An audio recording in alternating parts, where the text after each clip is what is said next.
Welcome to Train Signal. You're watching a video all about routing.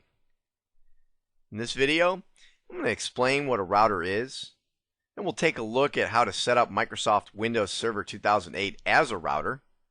I'll talk about the difference between static and dynamic routing, take a quick look at a couple of the dynamic routing protocols, and then show you how to set up one of these protocols in Windows Server 2008. So, what exactly is a router? Well, as you can see here, a router is a device that forwards data packets along networks. A router is connected to at least two blah blah blah blah blah blah blah. Yeah, this is the type of lengthy explanation you would get if you tried looking up the actual definition.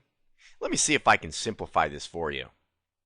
See, a router is really nothing more than a device that allows communication between different networks.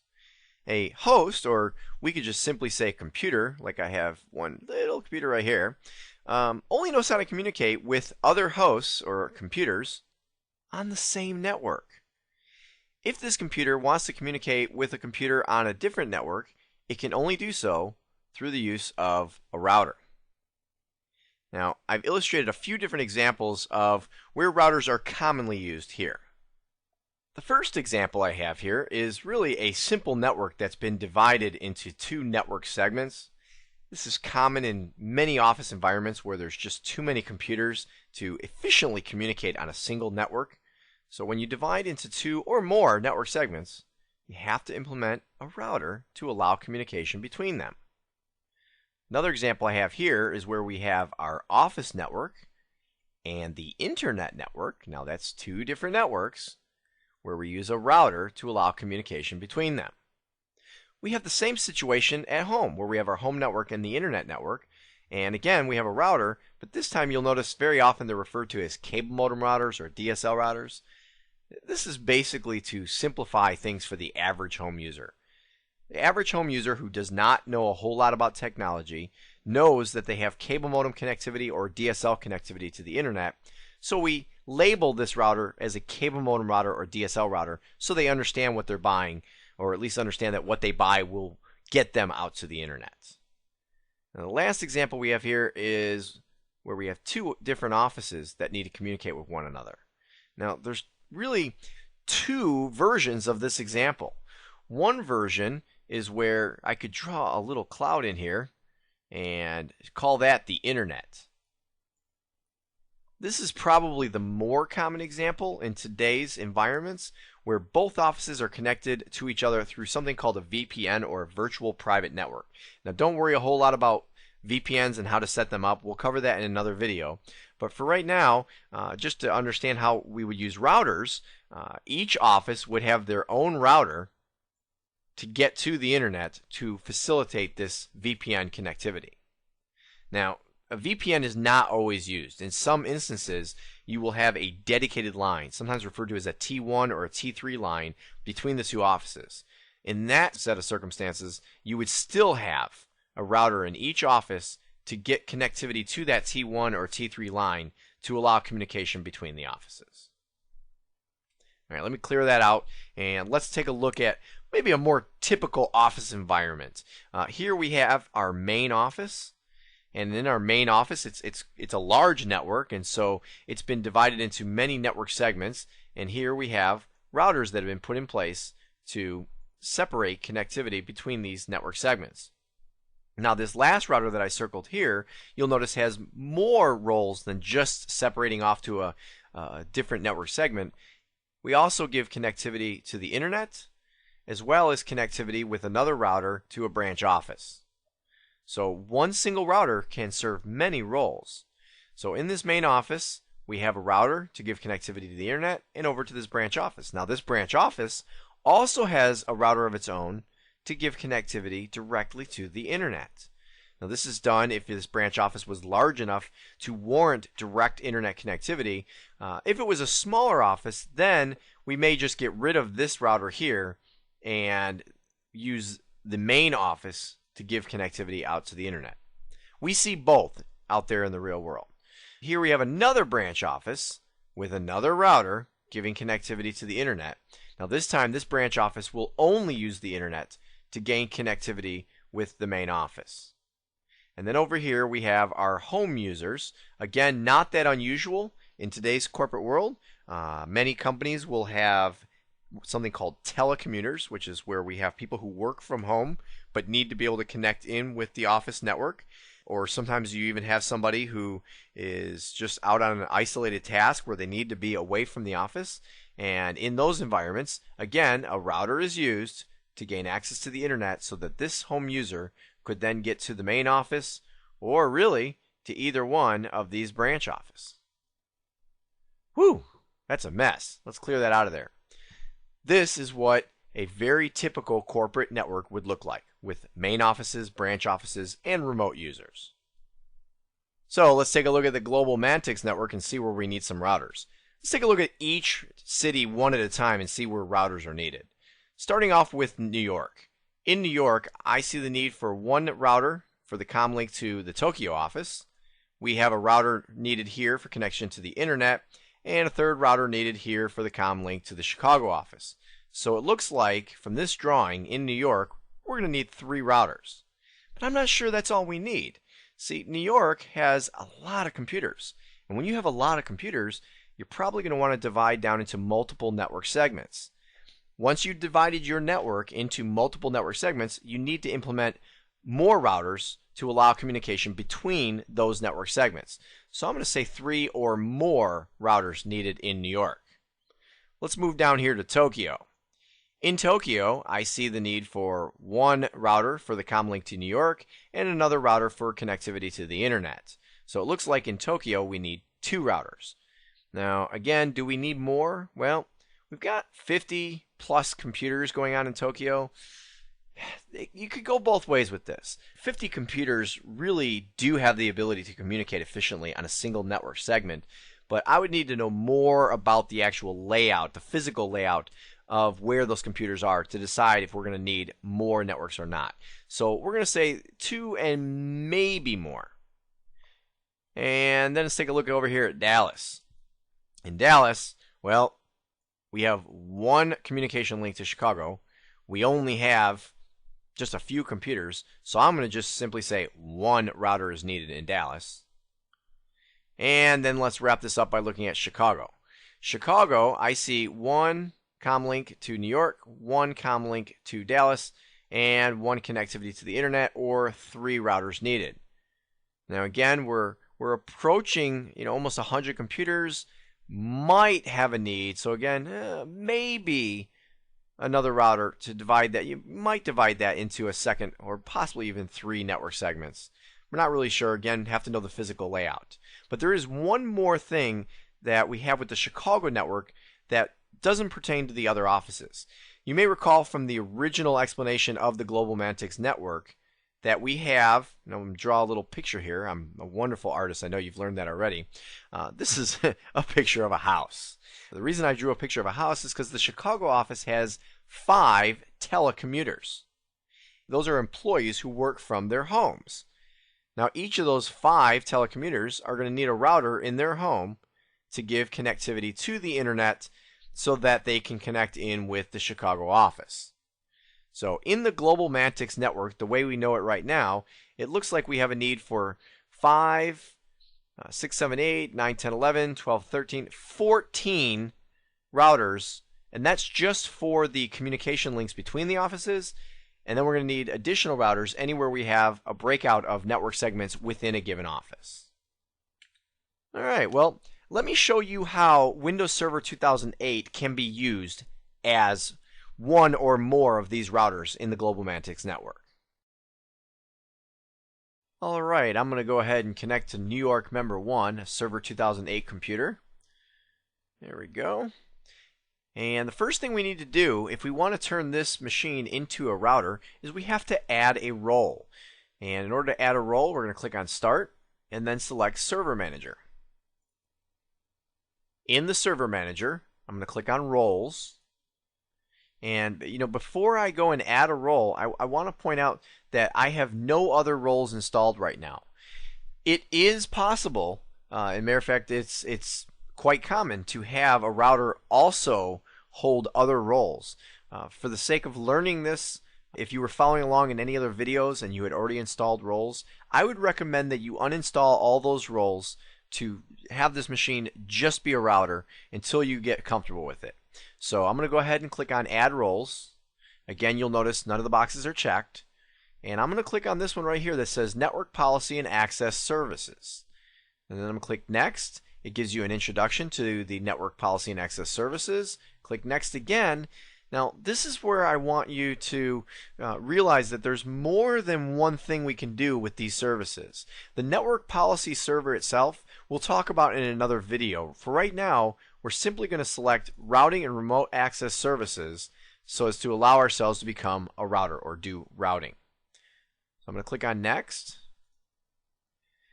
It gives me a quick little update of what we're going to do. I'm going to click Install. And it begins the installation process.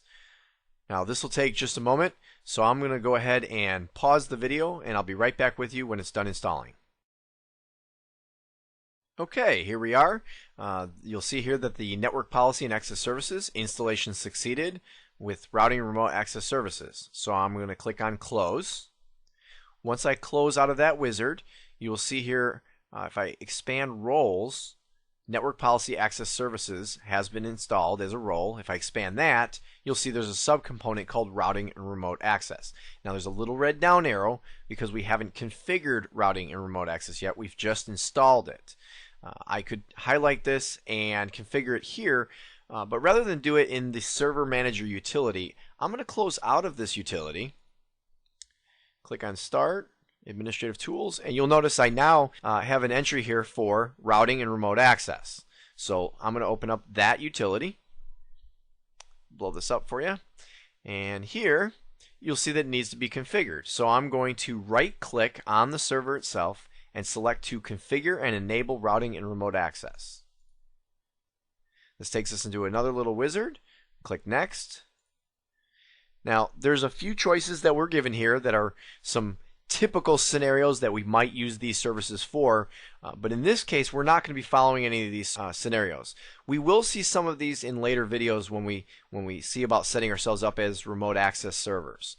So I'm going to go ahead and click on Custom Configuration. If you want to be just a router, you select Custom Configuration. Click on Next. And then now I get to choose what services I want to enable. And I'm going to enable just the one service for LAN routing. And click on Next. And Finish. Now it'll take just a moment here, and it says I'm going to, it's been configured, need to start the service. So I'm going to click Start Service.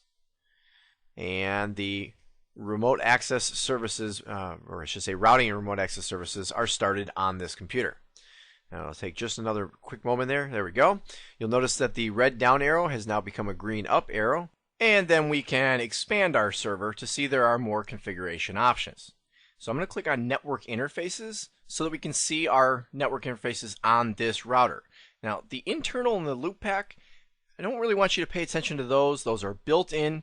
They will always be there. The two that I want you to pay attention to are the ones that say Local Area Connection and Local Area Connection 2. Matter of fact, let's look at another screen which will show this in a little more detail. I'm going to expand IPv4 and then click on General. Here you'll see you have the same interfaces, but now over here we show the actual IP address affiliated with that connection. And without going any further, I will tell you this machine has been successfully set up as a router. There is nothing else that I have to do. I have a server that has two network connections. It has IP routing enabled, which basically means if any information comes in from one network on one network connection looking for a destination on the other network, it will send it, it will route it out the other network connection onto the other network. So as far as how do you set up Server 2008 as a router, well, that's it. We're done. But there is more information to take a look at. So let's look at some of that now. First of all, static routes. We're going to talk about static versus dynamic in just a few minutes. But the first thing I want to show you is I'm going to right click on this selection right here and go to Show IP Routing Table. The IP routing table is what tells this server what to do when it receives information. When this server receives a packet of information, it's going to look at the destination IP address and it's going to compare it against this table. And then depending on what this table says, that's what it's going to do with that packet. So over here we have our destination and network mask columns, and they work kind of together to determine, when you look at the IP address, you compare it against these destinations. We have a gateway column, which is telling us where to send the packet. Where, when I have something that meets a specific, like I'll highlight a line here, when I have something that meets this requirement right here, this destination, where am I going to send it to? And you'll see it's all zeros. I'll explain what that is in just a moment. And then we have the interface column, and let me expand that.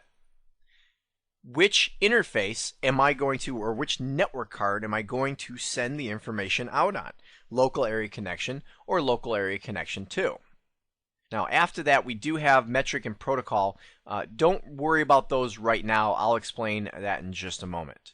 Because what I want to do is I want to go ahead and close this. And I'm going to click on the Start menu to open up a command prompt. In the command prompt window, I'm going to type in route print. When you type route print and hit enter, this is the kind of the old way of doing it, but many people find this to be a lot easier to understand. So here's a command line version of that same routing table. Again, we have our destination and mask. We have a gateway. Now you'll notice instead of a bunch of zeros it says on link. Now what that means is it means I am connected to that network, or that destination is directly attainable by me. I don't have to go through another router. Over here, what interface are we going to go out on? Pretty much they're going to be either the 10.100 or the 11.100 network card, because those are the two cards I'm connected to. And then we have this metric column. Now, before I go any further, let me explain. Setting up a metric is for if you have a situation where there could be more than one way to get to a single destination. The metric will help the router to determine which way to try first. Whichever destination has the lower metric value, that's what it's going to try first. So if there are two directions to get to the same destination, maybe you have a scenario where you have a high-speed link and then a slower link, maybe as a backup. That would be an example where you would put the lower metric on the high-speed link, so it tries that link first, and only if that link is failing would you then go to the higher metric or slower link. Now the next thing I want to show you here is if I do a route /?, you will see there's a whole lot that I can do with this command, and I'm not going to go into all the detail, but what I am going to do is I'm going to use the route command to add a static entry to this table. So I'm going to type in route add, and then I have to give it a destination. So I'll type in the 192.168.15.0 network. I determined that that's the network by saying mask 255.255.255.0. Then I just hit space, and now I need to put in the gateway, meaning where am I going to send information that is destined for that network. So I'm going to put in 192.168.15.100. Now I will tell you that this is a completely fictional router. It does not exist on my network. Matter of fact, this network is completely fictional. I just want to enter this in so you can see it in the routing table. I'll hit enter. It tells me OK. What I'm going to do now is type route print again. Scroll back up a little bit. And you will see here that I have the 192.168.15 network with 222.55.0 network mask. In this case, instead of saying on link, see, I'm not actually connected to the 192.168.15 network. I'm not connected there at all. So I'm going to go ahead and say I need to send it to another router or another gateway, which is an IP address of 192.168.15.100. And then the system will determine which interface it's going to go out on. In this case, it's going to go out the 192.168.10.100 interface. And the reason why is because I'm going to type in ipconfig. You will see here that the 10 network has a default gateway configured on it, and the 11 network does not. And what that means is if I get an IP address that I don't know where it's supposed to go, I've never even heard of it, well, then I send it to my default gateway. just like any client would, any host would, really, I should say. So that's why, if I scroll back up here, it has determined that it's going to go out this interface, because this is the one that has a default gateway on it. So that's pretty much how the routing table looks and how it works. Now likewise, over here on the static routes, I could right click and select, let me go ahead and show the routing table again, and you'll notice that my 192.168.15 network has been added. Now I'm going to leave that on the screen, just move it out of the way a little bit. This time I'm going to right click and I'm going to select New Static Route. And this is where I can, through a GUI or a graphic user interface, enter the same static route just like I did through the command line. But there's a couple of little quirks that go along with doing it through the GUI. So let me show you. Under destination, I'm going to put in, this time I'll do the 16 network since we already did the 15 network. Give it a gateway of 16.100. Now this part's pretty much the same. Destination with a mask and a gateway. With the route print command, or I should say the route add command, that's all we had to do. Here we have the ability to manually select what interface we want to send this particular packet out and give it a metric. Now those options are available with the route add command, but are typically not necessary. So that's one of the little quirks about doing it through the GUI. So I'm going to go ahead and click OK. And here's the other little quirk. You'll notice that down here on my IP routing table, there is no entry for the 16 network. Matter of fact, if I close that table and I right click and show the IP routing table again, you'll notice it's still not there. And the reason it's not there is because it exists up here in the routing and remote access utility under static routes. That's the part that kind of throws people when doing this through the GUI. Matter of fact, if I were to click on start and go back to my command prompt and type another route print command and scroll back up, you'll see that it doesn't exist here either. So this is really what makes doing it through the GUI not as user-friendly. I know in most areas of the operating system, the GUI is a more friendly way of doing things, and the command prompt's a more manual way of doing things. But in this case, most routing administrators will prefer to use the command prompt. So let me go ahead and close this. And you know what? I'm going to actually delete this route.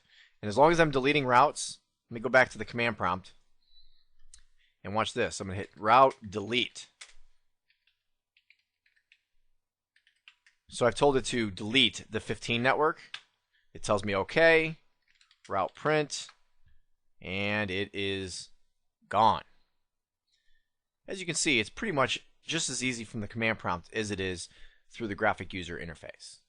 Now, as I was saying before, there's not really much of anything that has to be done on a router, especially a Server 2008 router. There are other routing devices which have a lot more sophistication to it, but Server 2008, really, if you're going to use it as a router, it's typically used on an internal network for fairly basic routing purposes. But there is one other feature of this router that I want to show you, and that is I'm going to highlight General, click on that here, and then I'm going to select one of my connections, right click, and select Properties. The reason I'm doing that is because I want you to see these two buttons right here, inbound and outbound filters. This is the one thing that, if anything, would commonly be done with a Windows Server 2008 router, and that is setting up a filter. It's almost like setting up a real mild firewall. What you can do with these filters is you can control what traffic can come into the router and or can go out of this router based upon super basic IP configuration information. Let me show you how these filters work. I'm going to click on inbound filters. And by the way, please notice up here, this is the local area connection, or the 10 network, the 192.168.10 network. We have two choices when setting up filters. I know they're grayed out right now, and that's because we have no filters, but we'll see this in just a minute. We can either choose to receive everything. This is for an inbound filter. So anything coming into this router, we can receive everything and drop the exceptions. Or if we were to select the bottom one here, we could drop everything. So don't accept anything coming in on that network except for whatever we enter in below. So let me go ahead and add one of these filters and show you what we're talking about. I'm going to click on New. And again, we're doing an inbound filter, so we're looking for anything that's coming in from the .10 network. So for source network, I could enter anything ranging from a specific network to a specific IP address. In other words, I could say, hey, if somebody tries to come in from the 192.168.15 network, we can make that part of the filter. And then we would do that by putting in 222.55.0. That designates that entire network. Or I could say, how about if something's coming in from a specific IP address?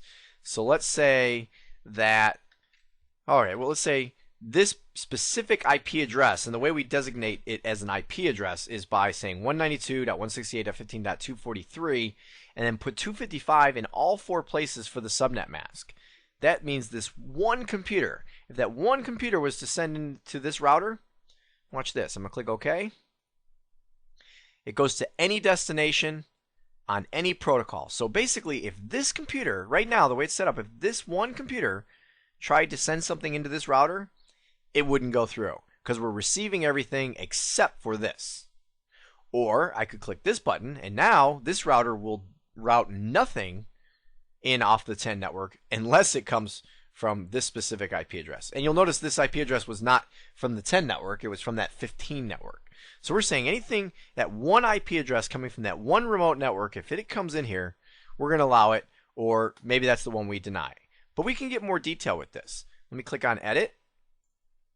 And this time we're going to say if something were to come in looking for, let's say, the 16 network. We'll do the whole network this time. Click OK. Now we're saying if this one IP address off the 15 network came in and was looking for any computer on the 16 network, we are not going to allow it. Or again, it could be the one that we do allow, depending on whether we receive everything or drop everything by default. Now the one more piece of detail we can go into here is click on Edit, and we can select a protocol. So let's say TCP port 80. Now what we're doing is we're saying if this one computer off the 15 network is looking for anybody on the 16 network via TCP port 80, which if you don't know is HTTP, or in other words looking for a web server, then we're going to go ahead and right now that would be the one packet that's dropped, or now that would be the one scenario that would be allowed. So that's pretty much how you set these up. There's not a whole lot of more sophistication to it. You say, hey, something coming from where, heading towards where, and you may set up a protocol, a specific port that they're using. Allow it or deny it based upon the concept of allowing everything and dropping the one thing, or dropping everything and allowing the one thing. So I'm going to go ahead and I'm going to delete that out of here. We don't want any filters on this particular router right now. I'm going to click OK. Now the outbound filter works the exact same way, other than the fact that now we're talking about data being transmitted out to this network. Okay, so you'll notice the window is exactly the same except for receive up here turned into transmit. Because now this window is exactly the same. The source network would be some other network with a destination of something that would go out on the .10 network. So it works the exact same way. So these inbound and outbound filters, which by the way, inbound and outbound sometimes are referred to as ingress and egress. Ingress meaning inbound, egress meaning outbound, in case you ever hear those terms. Those filters can be set up on the router. That's pretty much how you set up a router. Let's go talk a little bit about static versus dynamic routing. Static and dynamic routing are defined pretty much as you would expect them to be. In a static routing environment, all routers have to have their routing tables configured and updated manually. And we saw this just a moment ago in Server 2008. I showed you both through the command line and the GUI how to add a static routing entry. Now, adding one individual entry is not that big a deal, but if you end up in a large network with, let's say like 50 routers, every time you made one little change, you'd have to make that change on all 50 routers. I mean, imagine adding a 51st router with a 51st network. Now you have to go to each of the other 50 routers and add that routing entry manually. Not a whole lot of fun. So with a dynamic routing solution, routers can now communicate with each other and share their routing information with one another. Now, in a dynamic routing solution, each individual router is still going to know about the networks that it's attached to. So in the example that we just had in the Server 2008 router that we set up, that particular router was set up to, or I should say attached to the 10 network and the 11 network, and so its routing table automatically had that information. But as far as the addition of any other networks that are out there, this would all happen dynamically through the communication with other routers. Now, if you want to know how this really works, watch this. Alright, here's what I want you to do. I want you to imagine that you're in a classroom with me right now, and this really handsome looking dude you see down here? Yeah, that's me. And I'm going to give you a demonstration as to how dynamic routing works. So, it goes a little something like this. Hi, I'm a router.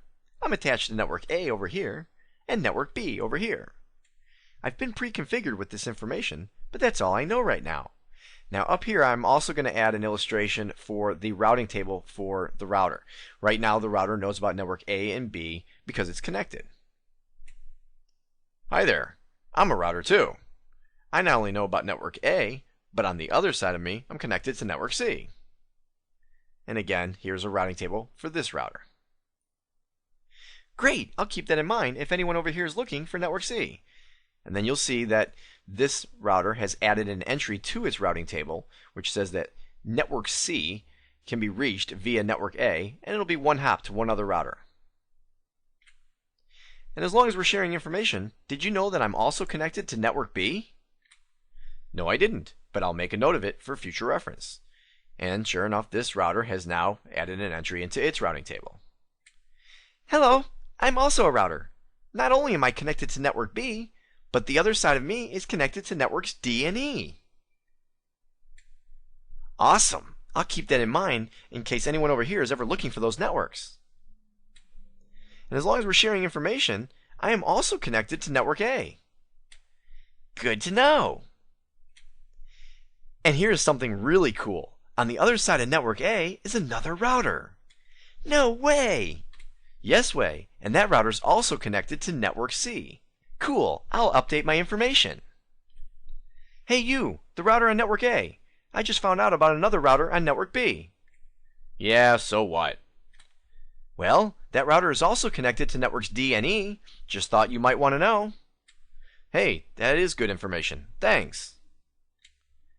Now, all three routers are completely aware of all 5 networks. If you look at all 3 of these routing tables, you will see that all 3 of them have A, B, C, D, and E networks somewhere in the routing table. I also want to point out to you right here, here, and here, where you can see that instead of 1 hop, it illustrated 2 hops. Because as for instance, in order for this router over here to send something to network C, it's going to have to send it 2 hops to get to a router that knows about that particular network.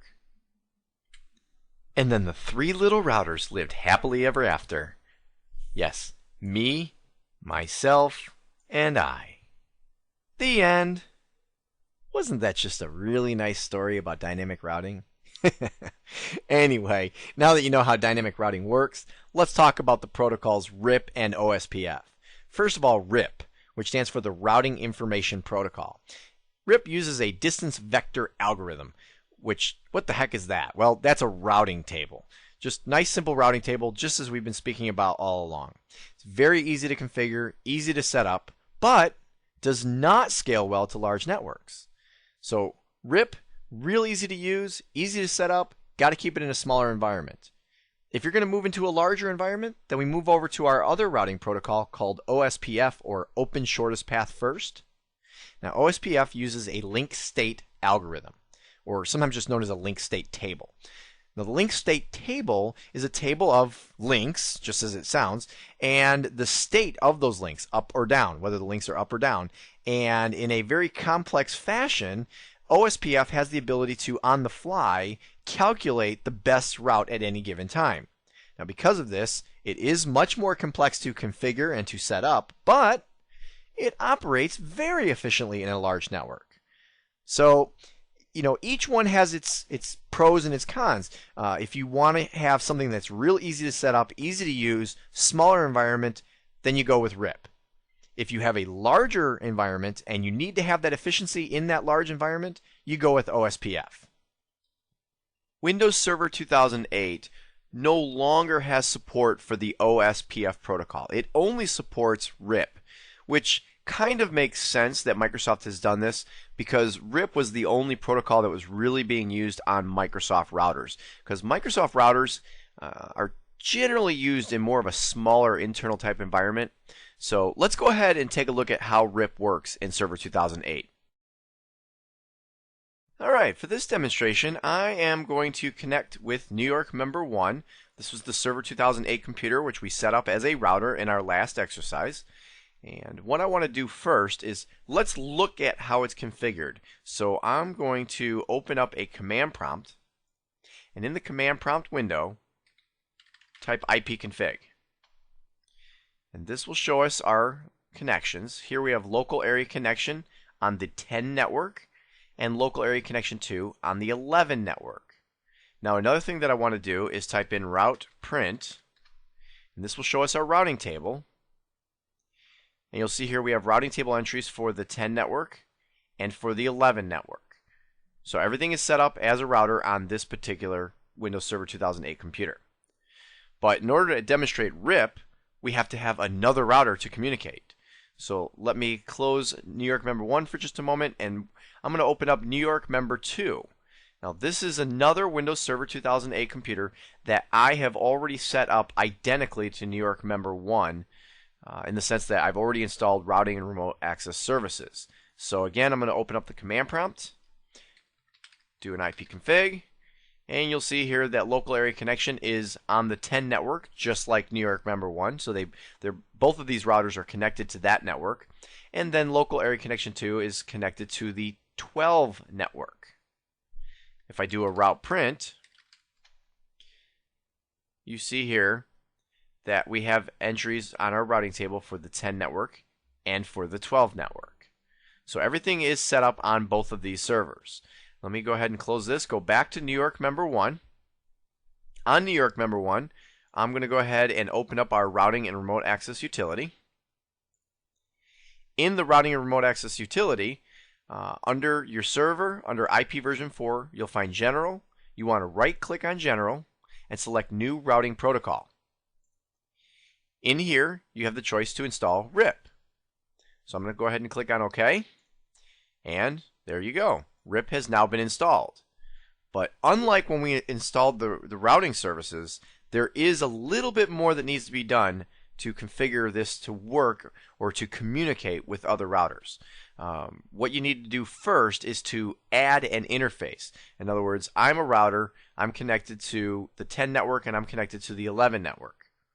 Which, if not both of these networks, do I want to communicate with other routers? You can actually choose that. And you do that by adding the interface. So I'm going to right click on RIP and select New Interface.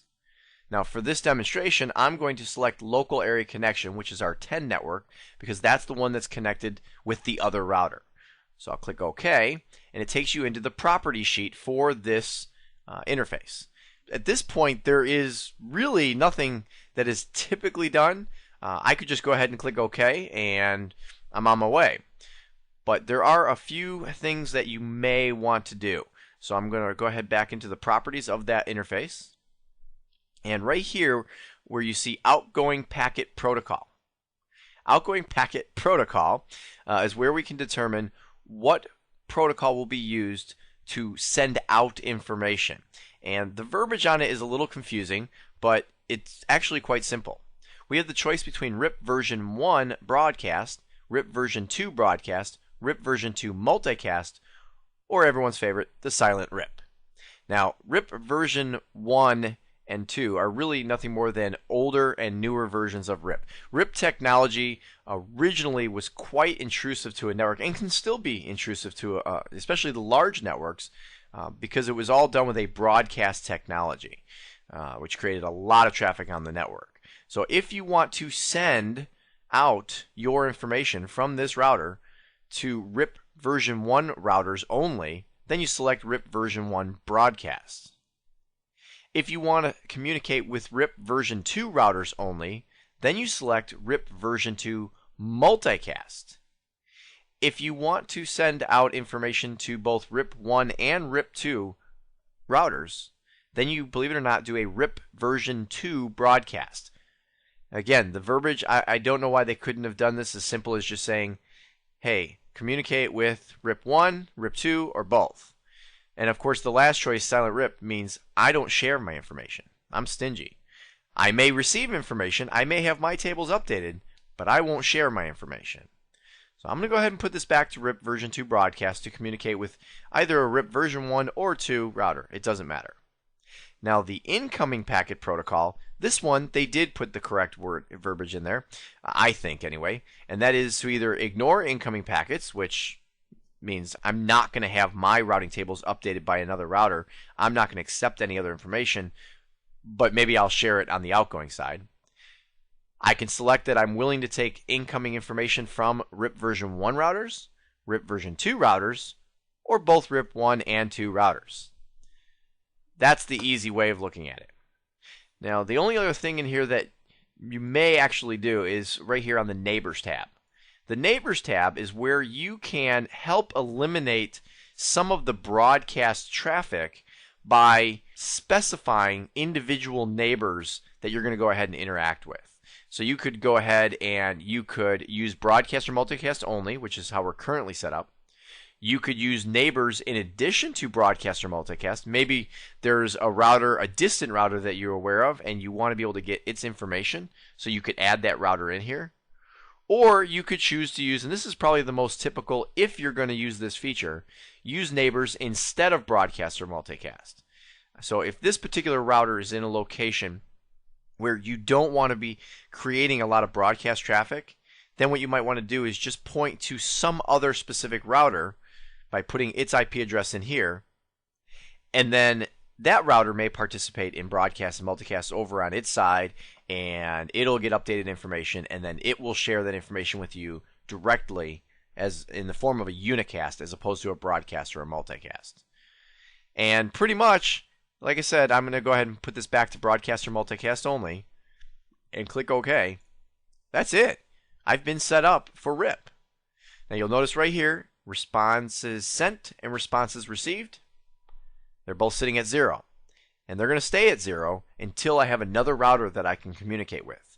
So let me go ahead and close out of this computer and open up New York Member 2. Now on New York Member 2, I am going to do the exact same thing. So I'm going to go back to Routing and Remote Access. I'm going to right-click on General, select New Routing Protocol. I'm going to select RIP. I'll click OK. Highlight RIP. Right-click and add the interface. Again, I'm going to do Local Area Connection because that's the 10 network. That's the one that is connected with the other router as well. Click OK. I'll leave all the defaults. Click OK. And again, what do we see? Responses sent, 0. Responses received, 0. Great. So I'm going to put that away. Let's go back to New York Member 1. Open up the Routing and Remote Access tool. And look what we have. We have 9 responses sent. No responses received yet. Let me see if I can refresh. Refresh a couple times here. No, nothing updating yet on the responses received. So let's go ahead and go back to New York Member 2. Go into Routing and Remote Access. Okay, here we see that responses are sent and received. So on this router, we should be able to now open up a command prompt, do a route print, and on this routing table, we have an entry for the 10 network, the 11 network, and the 12 network. And you'll notice this 11 network right here, 192.168.11, 222.55.0. Here you'll see there's a gateway of 192.168.10.100. Basically what this one's saying is out my 10.101 IP address, send it over to the router who's on 10.100, and that router will know how to route it over to the 11 network. So let's close out of this. We know everything's working on that side. Let's go back to New York Member 1. Let's do another refresh. Okay, now we have sent and received. So we have activity going both directions. Open up our command prompt, route print, and you will see here that just like the other, we have the 10 network, the 11 network, and now we have the addition of the 12 network, saying that if I need to get to the 12 network, go out my interface, which is 10.100, send it to the router at the IP address of 10.101, that's our other router, and that router will know how to route things onto the 12 network. And that's how RIP works in Server 2008. There's not a whole lot to it. You just need to install it, take most of the defaults, it all works, but keep in mind it can create a lot of traffic, so you want to keep this to some of your smaller internal networks. So, I don't know about you, but I think that routing is kind of fun. In this video, we learned what a router is, we looked at how to set up Server 2008 as a router, we saw the differences between static and dynamic routing. We talked about the two dynamic routing protocols and where each would be used. And although Server 2008 no longer has support for OSPF, it can be configured quite easily to use RIP in smaller networks. Well, that wraps up this video on routing. I look forward to seeing you in the next video.